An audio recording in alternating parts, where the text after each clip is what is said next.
Nobody in that gym believed she belonged there. That much was obvious from the moment Claudette Mensah walked through the front door of Pinnacle Combat Academy in Brampton, Ontario on a Tuesday afternoon in late October. She was 67 years old, wearing a floral blouse tucked into dark slacks, carrying a canvas tote bag with a small Canadian flag pin on the strap. Her reading glasses were pushed up on her forehead. Her shoes were the sensible kind, low heel, wide toe box. The kind a woman wears when her feet have earned the right to be comfortable. She wasn't there to sign up for a class. She wasn't there to watch her grandson compete. She was there because her daughter had called her 3 days earlier, crying, and Claudette had driven 4 hours from Windsor to fix it. But we'll get to that. The gym belonged to a man named Tyler Blackwood, 34 years old, former provincial kickboxing champion, the kind of man who had his own name embroidered on his training gear and framed magazine profiles on the wall behind the front desk. His picture was everywhere. Tyler mid-kick. Tyler with a trophy. Tyler with his arms crossed looking serious in front of a punching bag. He had built Pinnacle from nothing. Or so he liked to say. He had 43 paying members, a YouTube channel with modest numbers and an ego that ran considerably ahead of both. Tyler was in the middle of a private session when Claudette walked in. He didn't stop. He didn't look up. He kept circling his client, a nervous young man named Owen who was learning to protect his face, and called out without turning around. Intake forms are on the desk. Handles sign-ups on Thursdays. I'm not here to sign up, Claudette said. He turned then, looked at her, looked at the tote bag, looked back at her face. Then you're in the wrong building, he said. Yoga studio is 2 blocks north. A few of the other members laughed. Not all of them, maybe 3 or 4, the ones who'd been there long enough to mirror Tyler's rhythms without thinking about it. Owen, the nervous young man, did not laugh. He looked at the floor. Claudette did not move. She set her tote bag down on the bench near the door, folded her hands in front of her, and said, I'm looking for my daughter. Nadia, she trains here. Something shifted in Tyler's face. Just slightly. Just for a moment. Nadia's not here today, he said. I know she's not. She's at home because she can't afford to come back after what happened last week. Claudette's voice was even. Not loud. Not shaking. The voice of a woman who had spent decades deciding exactly when to use it and how. Like to talk to you about that. Tyler walked toward her slowly, the way he walked toward everyone. Like the space belonged to him and everyone else was borrowing it. He stopped about 6 feet away, crossed his arms. Your daughter signed a waiver, he said. Whatever she told you? She told me you humiliated her in front of 15 people, Claudette said. She told me you called her technique embarrassing in front of your entire Thursday class. She told me she asked for a partial refund on the private sessions she'd prepaid for, 4 sessions she hadn't used yet, and you told her the policy was non-refundable and that maybe she should find a gym more suited to her level.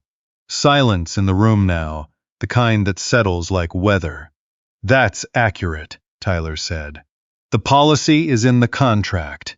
The policy, Claudette repeated. She said it the way you'd repeat something a child had said when the child didn't quite understand what they were admitting. Nadia was 38. She had come to Pinnacle 8 months earlier after her divorce, looking for something that was hers alone. She was not an athlete. She had never been an athlete.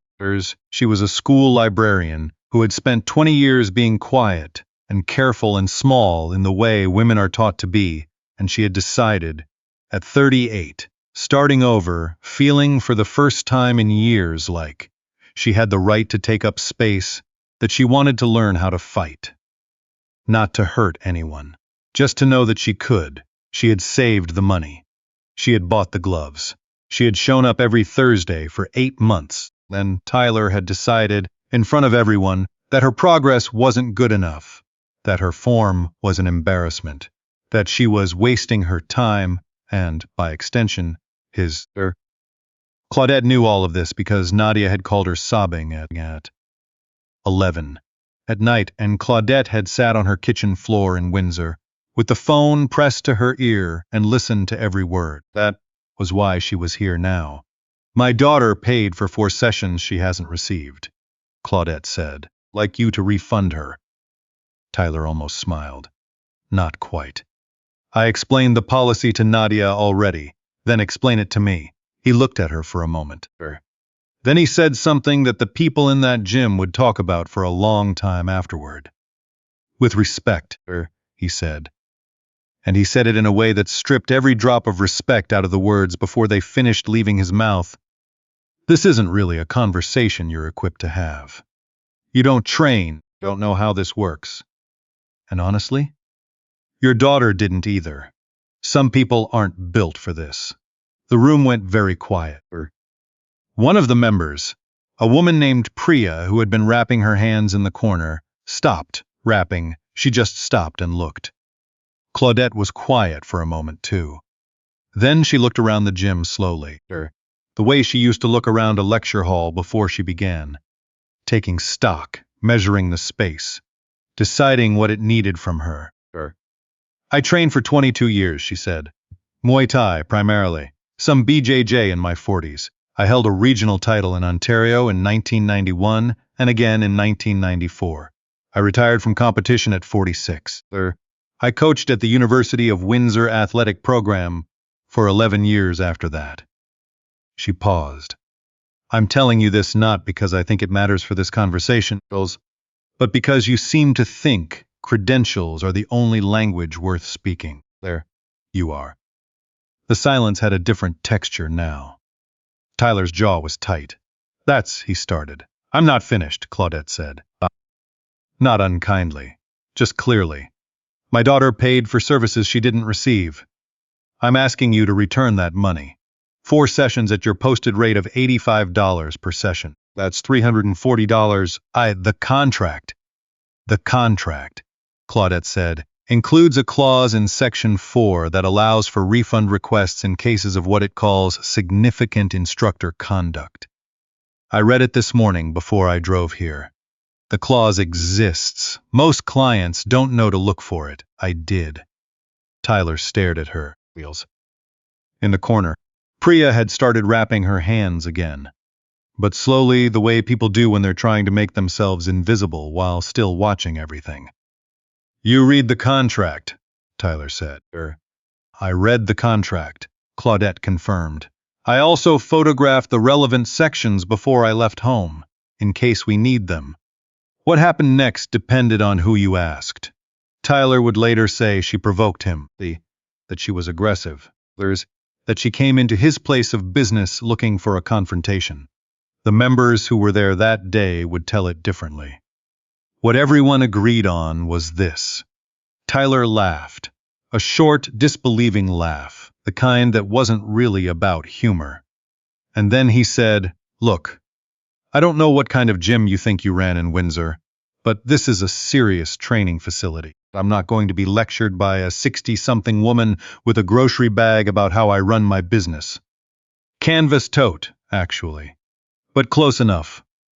I'm not lecturing you, Claudette said, asking for $340, and I'm telling you, politely, that you need to leave. He took a step toward her. Not threatening, exactly, just closing distance in the way people do when they want you to feel how much larger they are. Or I call the front desk and have someone escort you out. Priya had stopped pretending to wrap her hands. Owen, the nervous young man who had been getting a private session when all of this began, had sat down on a bench somewhere along the way. He was watching with the focused attention of someone who understood they were seeing something they would remember. Claudette reached into her tote bag, flinched. Just slightly, just for a fraction of a second. She pulled out a small manila envelope and held it out toward him. This is a copy of the Ontario Consumer Protection Act as it applies to prepaid fitness services, she said, and a letter from my daughter's legal representative indicating her intent to file a complaint with the ministry if this isn't resolved. She held it steady. Her hand did not shake. I'm giving you the chance to handle this today, because once that letter goes to the ministry, the resolution won't be yours to control anymore. Tyler did not take the envelope. Your daughter, he said slowly, hired a lawyer over $340. Her brother-in-law is a consumer rights attorney in Toronto, Claudette said. He did it as a favor. Family tends to do that. Something moved behind Tyler's eyes. Recalculation. The slow, ungraceful recalculation of a man realizing the landscape had changed while he was still drawing his map of it. The two of them stood there in the middle of Pinnacle Combat Academy in Brampton on a Tuesday afternoon, and what happened in that silence was not dramatic. It was not loud. There was no moment of Tyler lunging forward or Claudette dropping into a fighting stance. This was not that kind of story. Or rather, it was not only that kind of story. What happened was simpler and more devastating than any of that. Tyler took the envelope. He held it with both hands and looked at it for a moment, and then he said, quietly, making eye contact, I'll have Zara cut a check. Priya in the corner exhaled. She hadn't known. She was holding her breath until she let it go. Owen on the bench said nothing, but he straightened up a little, like something had been demonstrated that he'd needed to see. Claudette nodded once. Thank you, she said. Just that. No triumph in it, no edge. Just the clean, simple end of a transaction she'd come to complete. She waited 40 minutes for Zara to arrive and process the refund. She sat on the bench by the door with her tote bag on her lap and accepted a cup of water that Priya brought her without being asked. They talked for a few minutes about nothing in particular. About Brampton's traffic, about a new West African restaurant that had opened near the community center, about how the October cold had come faster this year than anyone expected. Tyler stayed in his office for the rest of the afternoon. The check was for $340. Claudette folded it carefully and put it in the zippered pocket of her tote bag and stood up to leave. At the door, she paused, not for effect, just because something occurred to her. She turned back to the room, to Priya still at the heavy bag, to Owen now doing footwork drills in the corner, to the 2 or 3 other members who had witnessed the whole thing from a careful distance. Whatever brought you here, she said. Don't let anyone tell you you're not built for it. That's not their assessment to make. Then, she walked out into the October afternoon, and the door closed behind her, and the gym was quiet. Nadia called her at 6 o'clock that evening. You didn't have to drive all the way here, she said. She'd been saying it for 3 days, since the moment Claudette had first announced she was coming. I know, Claudette said. Mum. There was a long pause. Did you really carry a copy of the Consumer Protection Act in your bag? I printed it at the library before I left Windsor. It's 12 pages. It folds down small. Nadia made a sound that was somewhere between laughing and crying, the kind of sound that happens when relief comes in all at once. He doesn't get to decide that about you, Claudette said. Nobody who hasn't put in what you've put in gets to stand there and decide that. There was a silence, but the comfortable kind. The kind between 2 people who don't need to fill every space. When did you stop? Nadia asked. Training, I mean. Do you miss it? Claudette thought about that for a moment. She was sitting at the kitchen table in Nadia's apartment, the check on the table in front of her, her tea going cold. I didn't stop because I was finished, she said. I stopped because other things needed me more, as your uncle's illness, then your grandfather, then you kids. She wrapped her hands around the mug. But the thing about learning your body's capabilities, truly learning them over years, is that it doesn't leave you. You carry it. Even when you're 67 in a floral blouse with your glasses on your head, you carry all of it. She paused. He looked at me and saw a grocery bag and sensible shoes, she said. That's his limitation. Not mine. Not yours.